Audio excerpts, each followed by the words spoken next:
So good afternoon. This webinar is focusing on getting started specifically for school administrators and teachers. I am Gia, and my colleague Trent is going to be helping me with this webinar. Our goal today is to get through helping you with loading your teachers, classrooms, and students, the settings that are available for school administrators and teachers, the reporting features we have available in Typing Agent, and if there's time within my 20-minute window to walk through the student's interface, I will then take time to do that. Let's get started.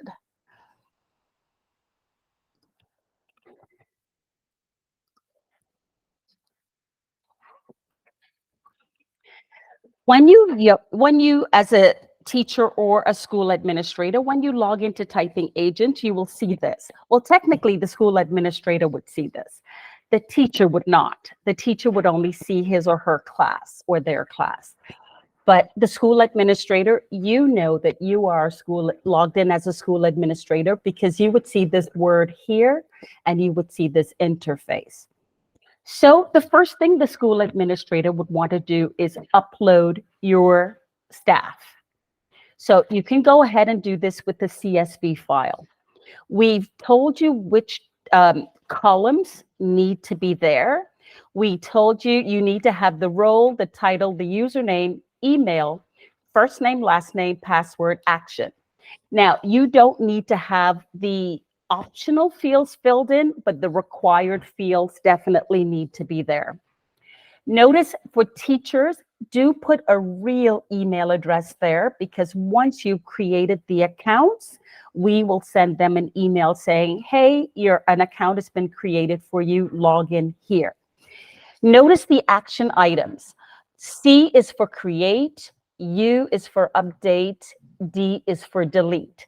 So you can get all of your teachers uploaded into Typing Agent just with one CSV file.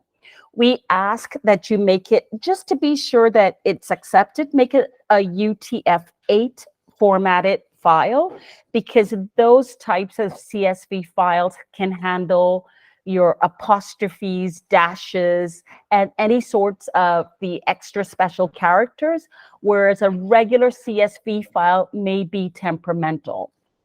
So I can upload with that number 1 there. I'm going to click that admin button again, and I'm going to go to 2. At number 2, this is where I upload my classrooms. So with my classes, I need to have all having a class code. I can create my own class code, or if I choose not to do that, our system will automatically give you a class code. Why the class code is necessary is because we're going to assign your students. When we come to uploading the students, it's going to ask you for that class code. So make sure you have a class code there available for them. You give the class a name, be it grade 1, grade 2, Miss Smith's class, Mr. Williams's class, whatever you want to call it, that's that. And these same action items are there. So create, update, or delete.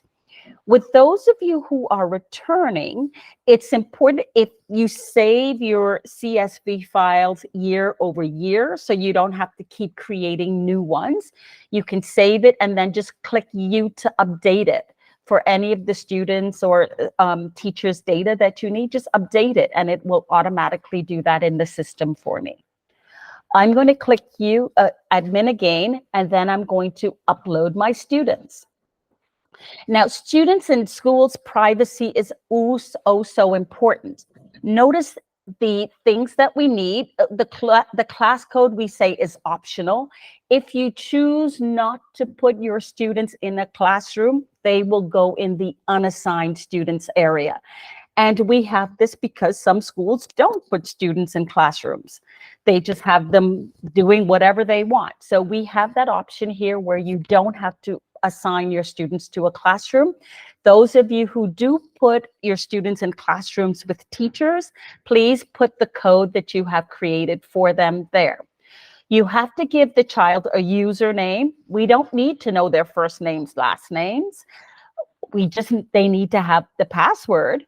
So when you have to give the students their username, the password, and the website there to log in at. Your students need to have a grade level. And we are getting a lot of questions where teachers ask us, well, how do I choose the curriculum that's available for my children?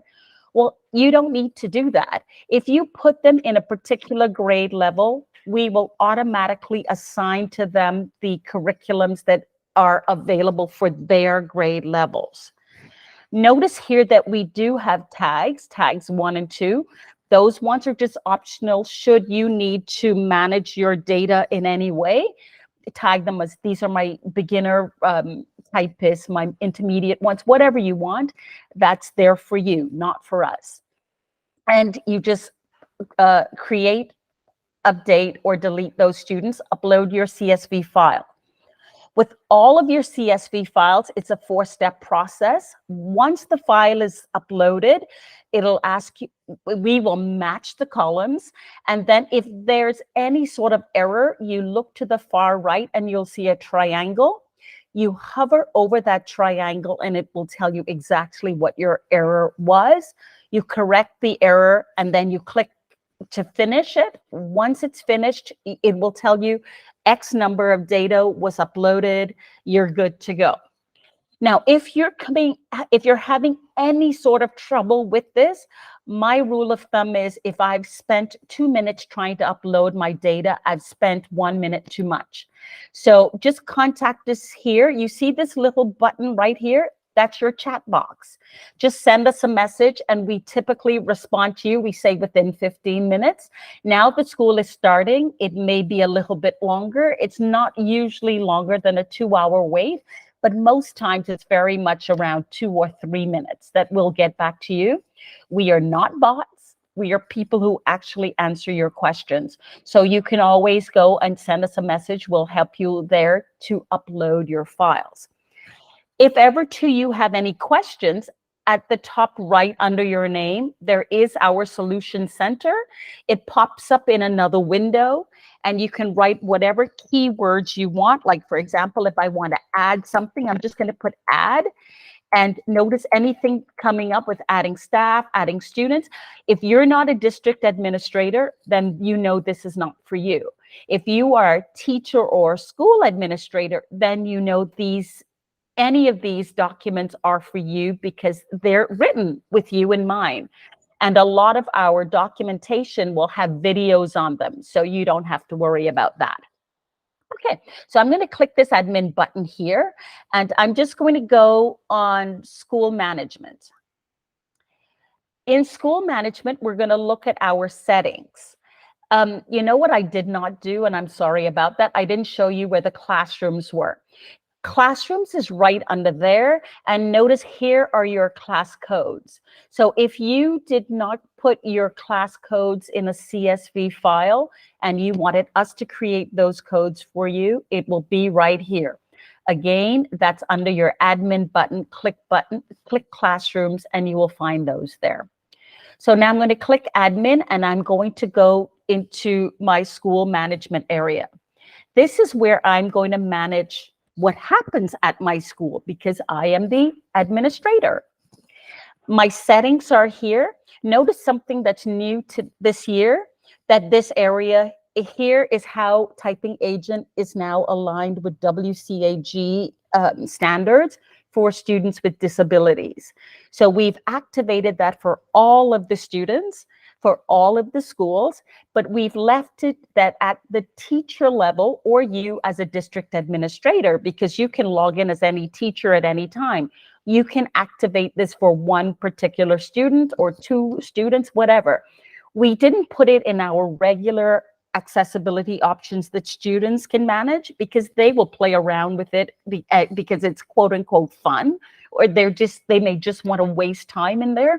So we've left that up for teachers to manage that, or administrators. You decide who gets access to that, and then you can run with it. This here, our time settings, is something that's often overlooked. please make sure that you change this to the 23-24 school year after you've done your data reset. And so I can ask all of you now, have you done your New Year reset? And that's, have you logged into your typing agent account, gone to this far right reset students for the new school year, archive data, move them up to the next school year so they are not going to repeat the school year? You can remove all unused accounts. If you're going to have, like in this example I have here, I don't need to delete these existing classrooms, but with our schools that have over 500 classrooms, they may want to delete that and start again. So we make that option there available for them, and we can delete existing students, their progress. Now, some of you, your school may have already started, but so it's okay. If you started, say, the 1st of July, I would just go back and delete all of my, the 31st of July, I would just go to July 30th and delete everything that my students have done up to that point. It's going to save everything from July 1st forward into this year's database. Why we advise doing that is because we have a new diagnostic test and a new placement test. Typing Agent is available 365 days of the year. So if your students practiced over the summer holidays, we will reward them for that, because when they do their test, hopefully they would be placed on a higher path of learning for their new grade level. If they haven't, no big deal. They go back to path A, where we build their foundational knowledge with the home road. And it's nothing wrong with having a firm and solid foundation that your children can just grow on. So make sure you've done that. Let me go back to settings. And once the reset has done, and you're queued to be reset overnight, so it takes it's a 24-hour process. The next day, log in and adjust your time settings to whatever your 2023-24 dates are, and make sure change this here. If any of your teachers complain that, hey, I'm seeing 22-23, or worse yet, some people are still seeing 2019-2020, it's because the administrator has not adjusted these settings. So please go and click the settings, click save. Whenever you do any savings, a green bar appears at the top telling you that you've successfully done your work.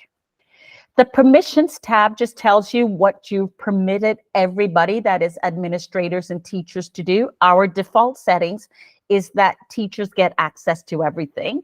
Notice here that if you only want your children to access Typing Agent at school, you can limit their IP address to the school only and save it. I'm going to skip to target settings because I think this is most important. This is where Typing Agent runs. We have, notice the stars. Our stars are our experience points. So you can make this fun for your students by saying, try to get as many stars as you can. And you notice the benchmarks will pop up whenever children do an exercise. The benchmark shows up, and these, for their challenge for every grade level, their goals for each, what is a 1-star, 2-star, or 3-star, they're rewarded in terms of experience points. So for my grade 4 students, our default settings for 1 star, which means you're working below or you're working towards that grade level expectations, they will get 10 experience points or 1 star. When your child gets 2 stars, that means that they're working at grade level, so you should not worry about this child. That they will get 20 experience points. When you get 3 stars, notice we just want you to type 1 word per minute faster, but notice the accuracy level goes up. They have to type more accurately by 5%. When they do that, they earned 3 stars or 30 experience points. Now, many times the adults don't know what the experience points do, but the students do. Those experience points open up curriculums for them, and that includes the games. Our default settings have the games opening up at the end, or when students are almost done with World 3 or Mountain 1, we open up those games. We do that because the games themselves are not modified by what the students have learned. It's like an arcade. It's open for everybody to do whatever they want. The games or the lessons in Typing Agent are already gamified. So it should be exciting enough for the children to get through without having to use the game room to support their learning. Another thing I want to draw your attention to is this proficiency requirements. Our default settings, as I said, is this 2-star here, and we have it set at no max retries.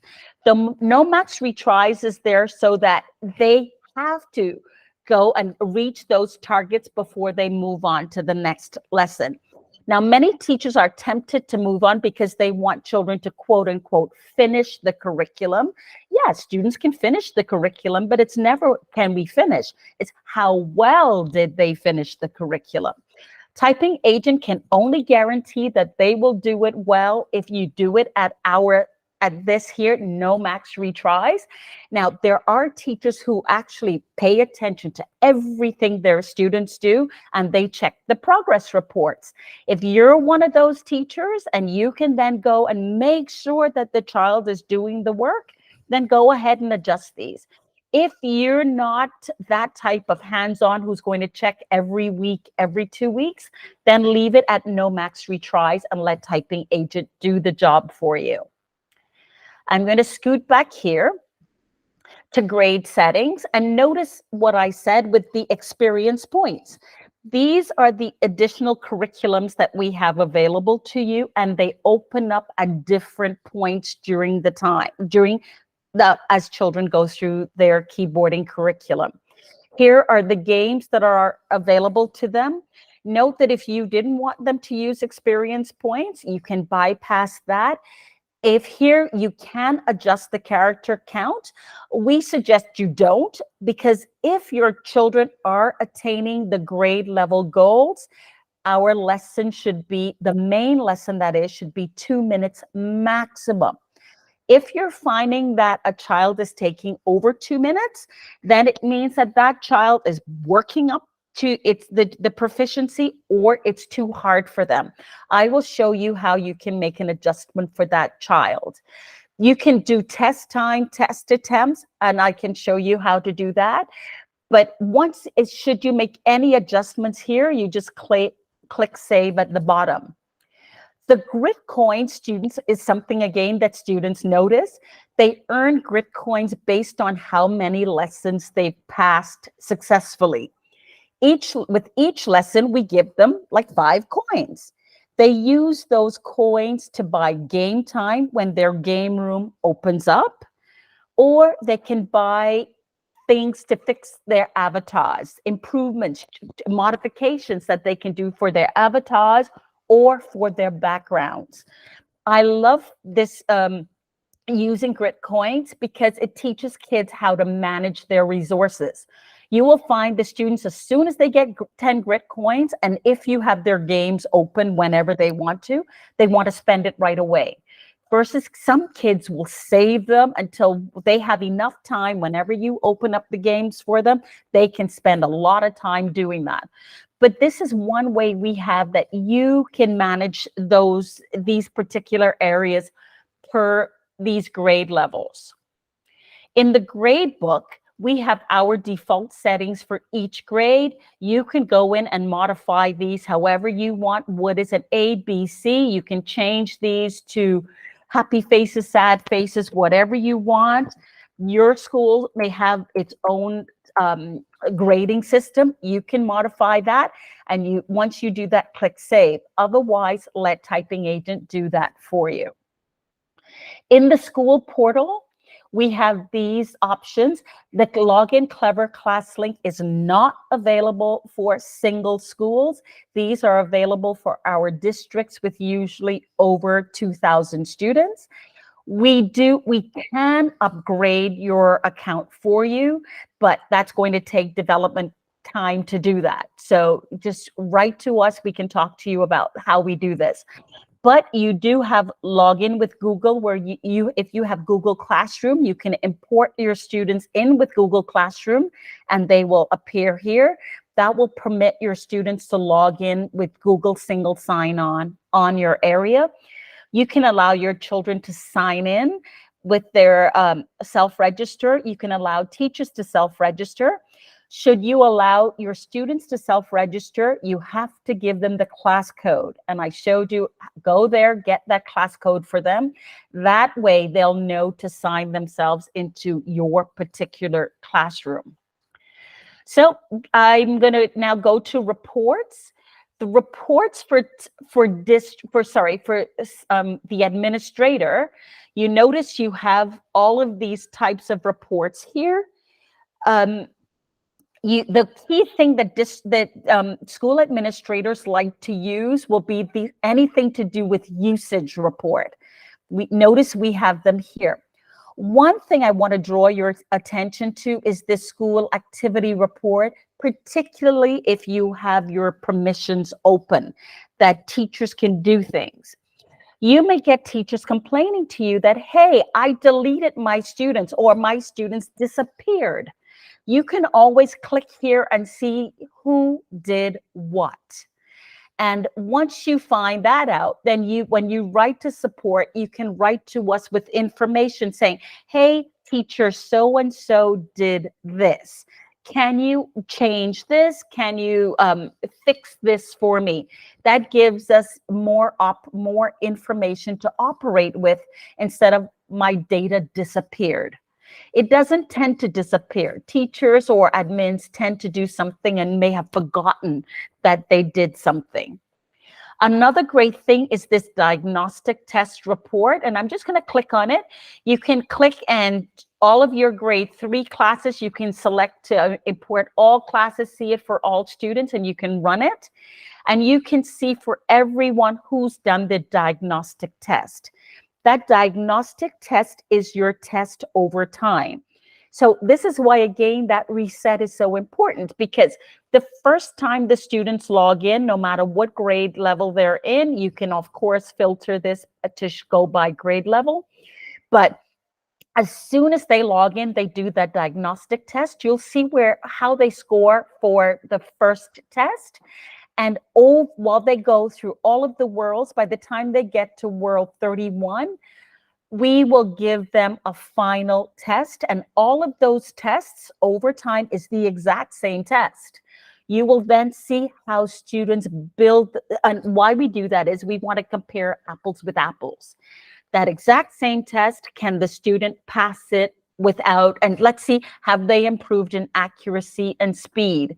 And usually you will find that if they're practicing consciously and not moving on without meeting the goals, you will see that this will grow exponentially.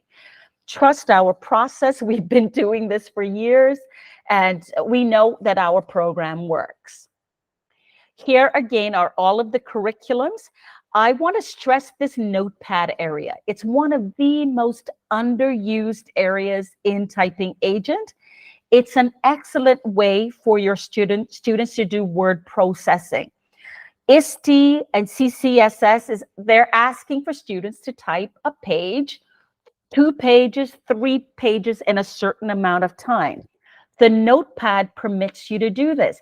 It's also an excellent way of integrating your curriculum. So if they've done science projects, tell them, go into Typing Agent and write their project, write their results, write their observations. This gets them practicing their keyboarding, but also is getting them ready to do any sorts of digital assessments you may have. Another thing to note, that there is a Spanish curriculum here. So if you have students who want to type in Spanish, go ahead, let them do that. But note that this cannot be activated at the same time any of the English curriculums or keyboarding curriculums are done. So you have to choose whether you want either of these curriculums or the Spanish one and run for it. The coding lessons are type code, so it's not drag and drop code. We actually have them typing the code, and the advanced code asks them to remember some of the codes that they would have learned previously. This is an introduction to typing code or to coding. So it's, again, not as robust as you would have so many of the other curriculums or other programs, but it's a great way to get them started. And we do have another program called Yeti Academy that even blows coding out more, where we have kids practicing different coding languages. I'm going to scoot here and log in now as a teacher. This is what the teacher sees. And many times, like for example, this is a grade 4 student. I showed you what the grade 4 students have. Notice I can click on this and the flyout menu appears on the right. I'm going to click accommodations. So should you have a student who is really excelling, notice our default settings here for this child. For grade 4 with no max retries. Well, this particular student may be a fast-fingered child, so I can go in and modify for this student to 30 words per minute and change this to 90% accuracy. I'll make this 31. I will make this 95. And I will go down from 30 and say, I'm going to look at what the child did previously in their progress reports, and I will make my decisions for what to do based on that. I can go and make these adjustments, and I will go, and I will click save. Notice as soon as I made that modification for that student, a star appears, an asterisk appears. I wanted to again call your attention here because many times people would say, teachers say, hey, why are my grade 4 students showing grade 3? This is not grade 3. It's just our default settings list. It's a list that should you want to see what we have set as targets for different grade levels. Notice we show you what our default settings are, and you can go in, if you don't remember, you can use this reference list to then go in and make the adjustments, change them back to what they should be or what we use as defaults. If you have students who like to hide their keyboard, you can actually lock it so the student cannot hide it.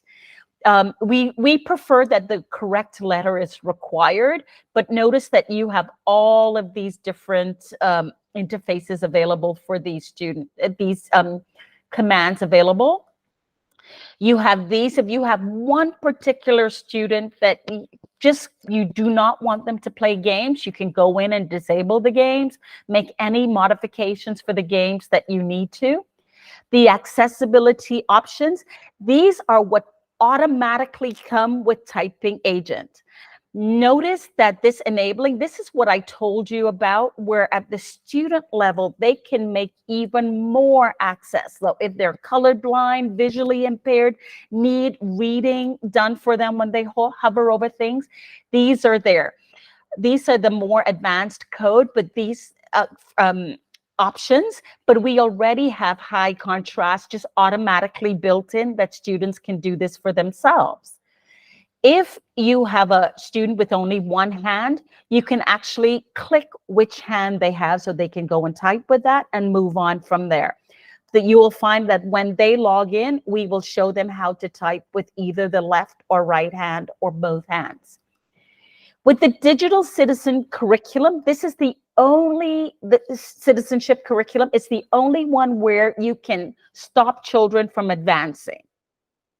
So for example, if you had, notice I locked all of them. I don't want my children to move on. I only wanted them to do lesson 1. I can go ahead and just unlock lesson 1. So once they finish lesson 1, they can't move on to any of the other lessons. So that's one way of managing that. Notice here, if you wanted to add, remove, and notice again, I only have this for one student. If I wanted to do things for all of my students in terms of the curriculum, I can assign all, I can delete all. I can, for example, if I wanted to assign my notepad to all with 0 experience points, I like to actually put 3 experience points just because I can assign all, and notice a check mark appears, and that's now going to appear on all of the students' interfaces as soon as they log in. It's going to get rid of our default settings so that the child can have access to those curriculums. With resetting passwords, you can do that again, and I wouldn't do that for the whole classroom because people tend to want to put reset 1, 2, 3, but you can edit students.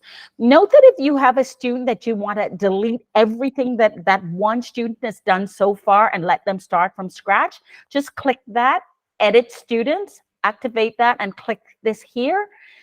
And you can reset that student. Notice you get a warning, hey, you're going to delete all that. And so the child has to do the placement again, test again, a diagnostic test. You click delete. Notice then you're told, yes, it's been successfully deleted. So that's there. I can click, if you have a child in the wrong classroom, you can move the child from classroom A to classroom B, whatever you want. I can choose, notice the classrooms are here. Teachers can only do this amongst their own classrooms. This is happening because I'm logged in as a district person, the school administrator. So the school admin can move students from one class to the next. A teacher can only move a student from one class they have to another class they have. Otherwise, it becomes a security issue. Get your school admin. The school admin can do it. Disenroll means that this child is in my class. I don't want him in my class, so I'm going to disenroll him. And he's now going to go in the unassigned students area. I can click on as the admin. I can see that I have 23 licenses in use. So that means 23 children are in a classroom. But there are 2 children in the unassigned area. And these are those 2 students and one of this one I just put there.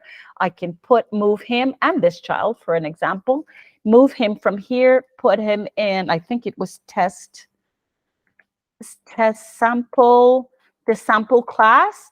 I will notice I just put test and put the start of the name of a class.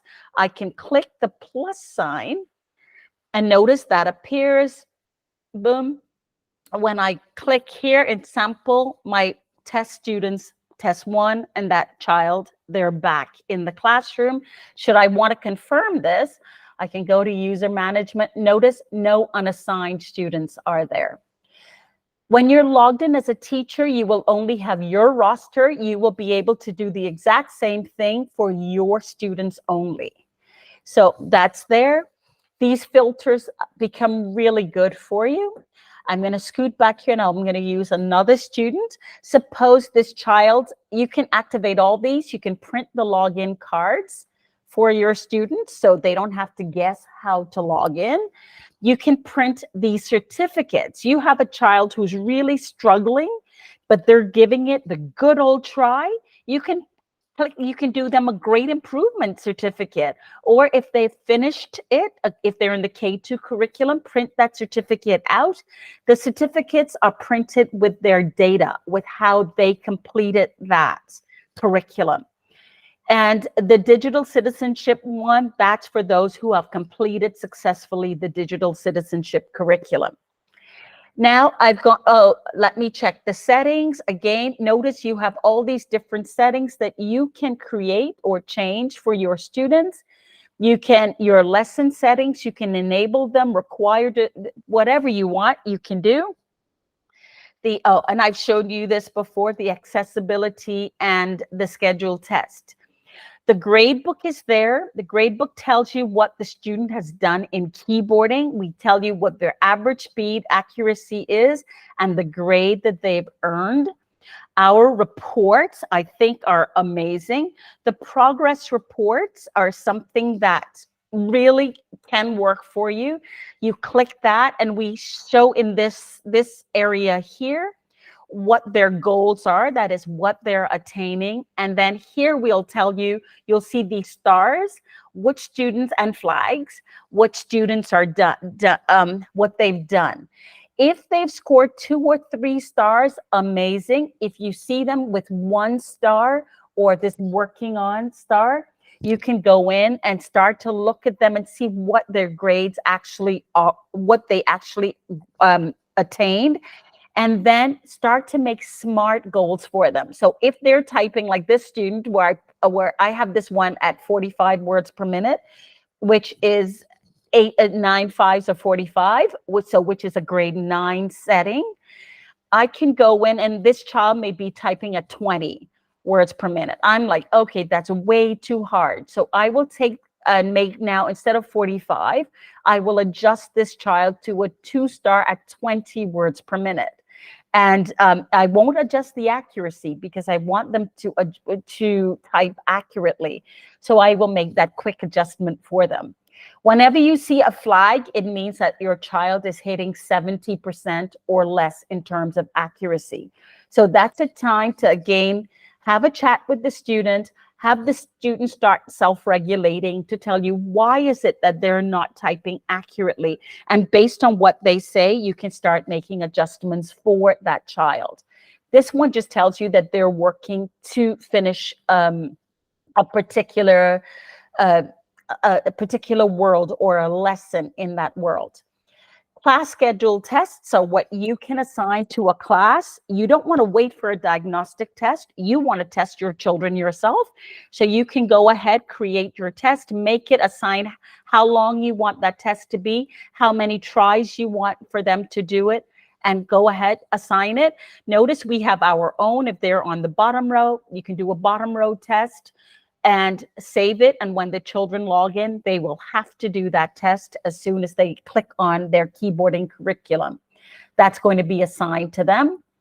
Your activity log tells you who is doing what in terms of when they're sitting in their class, what was the last thing that took place, and if this is where they are. So if you've told them to all of them be typing in or be in their K2 curriculum or grade 3+ curriculum, and they're not, you'll find that a note will appear here saying they're in such and such area. You may want to take a look at it. When students submit work to you in the notepad, you will see them here. There's nothing here because none of my test students here have submitted any work for me. The help center, as always, is that solution center. Again, we have it there because it has all of the work that you would need, all of the things that you would need. I'm going to go click here again, and I'm just going to quickly log in because I realize I'm way over time. And I'm just going to log in as a 3rd grade student. Notice, as I said, all of those other things, the curriculums are locked. And I have the digital citizenship and the keyboarding curriculum logged in. I click here. Notice I'm not placed on a path because I have not done that placement test as yet. I have not done the diagnostic test. This is why this is red. Notice the stars that I was telling you about. This tells you how many stars, as the children go through their lessons, it's going to tell them how many stars they've gained, and they can spot for themselves. By the time they finished this world, they would have earned, well, if they're typing typing at 2 stars, they would at least have 51 stars, 51 over 111. And there, if you find them with just 20, then this is not, it's not going to be highlighted. Once you see this turns blue, they can then move on to this next world. Notice, as I said, the games will open only after they've finished this particular lesson, this particular world, and they now move on to more sophisticated lessons that call for sentences and punctuation. Here in these first 3 worlds, we're just teaching them letters. We give them 6 particular activities to do to get them. We have them practicing the lessons. And let me scoot back. What I'm going to show you one more thing, then I'll scoot back, log back in as a teacher, and then show you something. The progress report, again, is something that this area is where teachers really, this is where you should have your children focus on self-regulation. We tell them how they've done for a particular week, and the week for us is Sunday to Saturday. So for that particular week, how they stand, they can click on their keyboarding curriculum, and they can see how they've done for 7 days, 30 days, or all days. We will tell them what lessons they actually did. Have them look and ask, how can I do better? Why, again, am I not doing well in these lessons? Come up with an action plan to improve. And I think with everyone who renewed, we sent you a self-regulation form that you can have your older kids do. That is those in grades 3 and above. We're doing one for K through 2s. Hopefully I'll have that out by the end of this week. If you don't see it, please use that little support box, and let me log back in, return to the admin. Log back in and say, can you send me the K2 self-regulation form? And we will send that for you, send that to you. I just wanted to end off with going in the curriculum, noticing, and I'm just going to click on here. Notice that these little icons here, it tells you they actually mean something. Whenever your students do, whenever you see the, I'm going to do something right here. Whenever you see this, this is when we're teaching, and this appears, this is exactly what the kids will see. That when you log here, this is a teaching tile. This is a lesson tile. This is our, I should say this is where we model for students how something is done. This tells me a video that's being seen. This is our Star Destroyer exercise, where we're having them not focus on letters, but finger positioning, so that they practice the fingers that should be used in any particular lesson. This here is a game, which tends to be the box type game, where again, we're having them practice the new keys they're learning. This lesson here is the main lesson. This is the only lesson that is graded. So we give little things here, but again, they're not really counted. We're counting the time, but we're not grading them per se. So if you see your kids have 0 words per minute for any of these exercises, don't worry about that. Worry about it if you see that here. With any of the lessons that have the main lesson tag, that's the one you need. Then based on how the children did in that main lesson, we then have them go and do some practicing again, which will then be a type up lesson where they get to practice those keystrokes in which they need more practice. And once they do well in that, we then move them on to the next activity where they will learn 2 other keystrokes. So I am sorry that it took me so much time to get through here, but I wanted to really take time to go through how to load your teachers, classrooms, and students. I wanted to take time to go through the settings, the reportings that are available to you, and just spend a smidgen of time in the student interface. I showed you where you can reach out to us, add typing agent using that little box that is always at the bottom right when you log into your typing agent account. You can and we call that our in-app chat. You can always call us at our phone number 425-880-2500, extension 1, then 2, or you can send an email to support@typingagent.com. We count it a privilege and a pleasure to assist you, so don't ever hesitate contacting us. We're here to help. So with that, I will say thank you so much for attending, and I'm going to stop presenting now and stop the recording so that I can open this up for questions and answers.